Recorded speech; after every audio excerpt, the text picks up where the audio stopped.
জুমার দিনে অন্যতম যে আমলগুলো আছে ফজিলতপূর্ণ, তার মধ্যে একটা হচ্ছে দরুদ পড়া। বেশি থেকে বেশি জুমার দিনে দরুদ পড়া এটা একটা গুরুত্বপূর্ণ আমল। জুমার দিনে স্পেশালি নবী সাল্লাল্লাহু আলাইহি ওয়াসাল্লামের কাছে উম্মতের সালাম দরুদ পেশ করা হয় এবং তিনি উত্তর দেন। যে ব্যক্তি নবী সাল্লাল্লাহু আলাইহি ওয়াসাল্লামের উপরে একবার দরুদ শরীফ পড়বে, আল্লাহ রাব্বুল আলামিন তার উপরে 10 বার রহমত বর্ষণ করবেন ইনশাআল্লাহ। তার আমল নামা থেকে আল্লাহ পাক 10টা পাপকে মিটিয়ে ফেলবেন, 10টা নেকি লেখা হবে এবং তার মর্যাদা আল্লাহ পাক 10 গুণ বাড়িয়ে দিবেন। বলেন সুবহানাল্লাহ। একটা হাদিসে এসেছে সবচেয়ে কৃপণ সেই ব্যক্তি যার সামনে নবী সাল্লাল্লাহু আলাইহি ওয়াসাল্লামের নাম উচ্চারিত হয় কিন্তু সে দরুদ পড়ে না, সাল্লাল্লাহু আলাইহি ওয়াসাল্লাম এই কথাটা বলে না। জুমার এই দিনে অনেক আমল আছে যেটা আপনাকে আল্লাহর কাছাকাছি নিয়ে যাবে ইনশাআল্লাহ, রাসূল সাল্লাল্লাহু আলাইহি ওয়াসাল্লামের সুপারিশ পাইয়ে দিবে ইনশাআল্লাহ। তার মধ্যে একটা কাজ হচ্ছে বেশি বেশি দরুদ পড়া। পারবো ইনশাআল্লাহ? আপনি একটা টার্গেট নেন যে আমি এই জুমার দিনে 100 বার দরুদ পড়বো, পড়া যাবে? কেউ বাধা দিবে? আমি বলছি না 100 বারই পড়তে হবে, এটা আমি বলছি না, কিন্তু আমি সংখ্যা ফিক্স করতে বলছি না।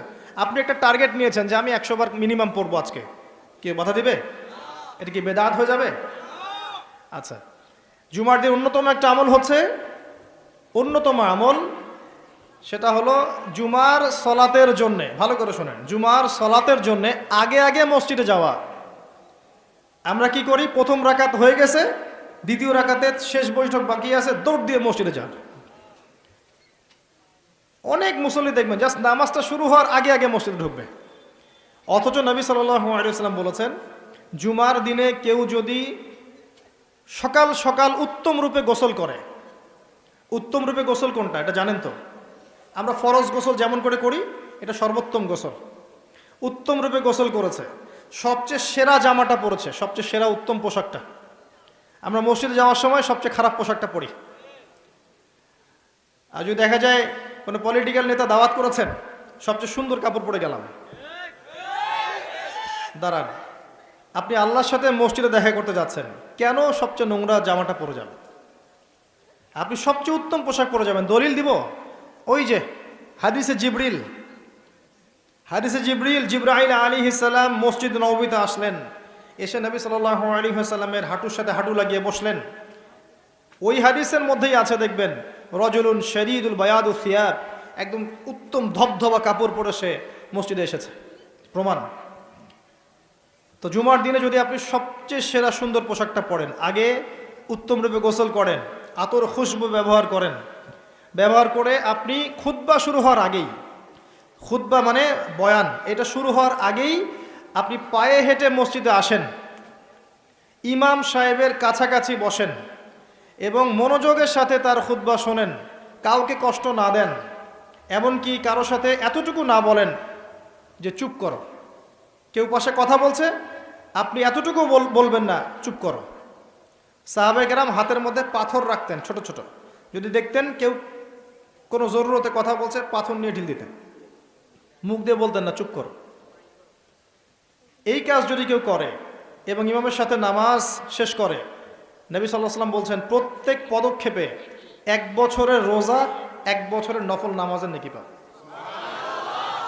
এই ফজিলতটা আপনি জুমার দিনে অর্জন করতে পারেন। কয়েকটা কাজ আবার বলছেন, প্রথমে উত্তম রূপে গোসল করা সকাল সকাল, তারপরে সবচেয়ে সুন্দর পোশাক পরা, আতর খুশবু ব্যবহার করা, পায়ে হেঁটে মসজিদে যাওয়া, বাহনে চড়ে নয়, অনেক দূরে থাকলে আলাদা কথা, পায়ে হেঁটে যাওয়া, তারপর ইমাম সাহেবের কাছাকাছি বসা, ইমাম সাহেবের কাছাকাছি বসে মনোযোগের সাথে খুতবা শ্রবণ করা, খুতবায় কোনো কথা বলবে না, কাউকে বিরক্ত করবে না, কাউকে কষ্ট দিবে না, এই যে ফোন নিয়ে টিপাটিপি করবে না, ঠিক আছে? এবার ইমাম সাহেবের সাথে নামাজ শেষ করবে, প্রত্যেক পদক্ষেপের বিনিময়ে 1 বছরের নফল সওম, 1 বছরের নফল নামাজের নেকি হবে ইনশাআল্লাহ। পারা যাবে ইনশাআল্লাহ জুমার দিনে। জুমার দিন আরেকটা আমল আছে, যদি পারেন করবেন, সবার পক্ষে হয়তো সম্ভব হয় না, তবে যে করতে পারবেন তার জন্য বিশাল ফজিলত আছে। সেটা হলো, এটা শুধু জুমার দিনেই নয়, অন্য দিনেও করা যায়।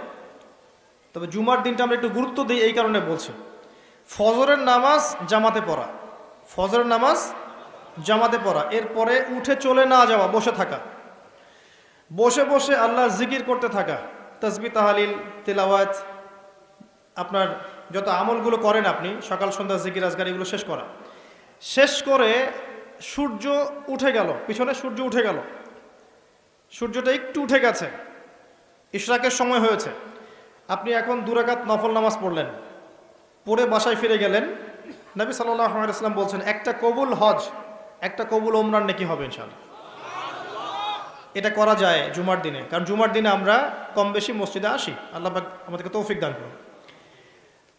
আর 2-একটা কথা বলছি, বলে আমি অন্য প্রসঙ্গে যাচ্ছি। জুমার দিন আরেকটা গুরুত্বপূর্ণ কাজ হচ্ছে দোয়া করা। কি করা? বেশি থেকে বেশি দোয়া করা। 2টা মুহূর্ত আছে এই দিনে যে দোয়া করলে দোয়া কবুল হবেই ইনশাআল্লাহ, আল্লাহ পাক ফিরিয়ে দিবেন না ইনশাআল্লাহ। যদি আপনার আকীদায় শিরক না থাকে, যদি আপনার আমলের মধ্যে বেদাত না থাকে, এবং যদি আপনার রিজিকে হারাম না থাকে, ইনশাআল্লাহ দোয়া কবুল হয়ে যাবে। সময় দুটো হচ্ছে, ইমাম সাহেব খুতবা শুরু করেছেন, এখান থেকে সালাম ফিরানোর আগ পর্যন্ত। ইমাম সাহেব খুতবা শুরু করেছেন, এখান থেকে সালাম ফিরানোর আগ পর্যন্ত মনে মনে দোয়া করতে থাকবেন। আরেকটা হচ্ছে আসরের সালাতের পর থেকে মাগরিব পর্যন্ত, এই সময়টুকুর মধ্যে দোয়া কবুল হবে ইনশাআল্লাহ। করা যাবে? আমাদের অনেক চাওয়া আছে না, নিজের জন্যে, পরিবারের জন্যে, সুস্থতার জন্যে, আমাদের সমাজের জন্যে, দেশের জন্যে আমাদের চাওয়া আছে না, উম্মার জন্য আমরা চাই না? এই চাওয়াগুলো পূরণের মোক্ষম সময় খুঁজে খুঁজে দোয়া করতে হয়। দোয়া কবুলের সময়গুলো খুঁজে খুঁজে দোয়া করতে হয়। যে এখন এই মজলিসে দোয়া কবুল হচ্ছে ইনশাআল্লাহ। যখন দিনের জন্য মানুষ বসে, এই জায়গায় মানুষের দোয়া কবুল হয়। যখন বৃষ্টি পড়ে তখন দোয়া করলে দোয়া কবুল হয়। রাতের শেষ অংশে দোয়া করলে দোয়া কবুল হয়। আপনি মুসাফির মানুষ, দোয়া করলে দোয়া কবুল হয়। জুমার দিনে এই ক্ষণগুলোতে দোয়া কবুল হয়। আজান হয়েছে, আজান এবং ইকামত এর মাঝখানে দোয়া কবুল হয়। সেজদা দিয়েছেন নামাজে, এই সেজদায় আপনার দোয়া কবুল হবে।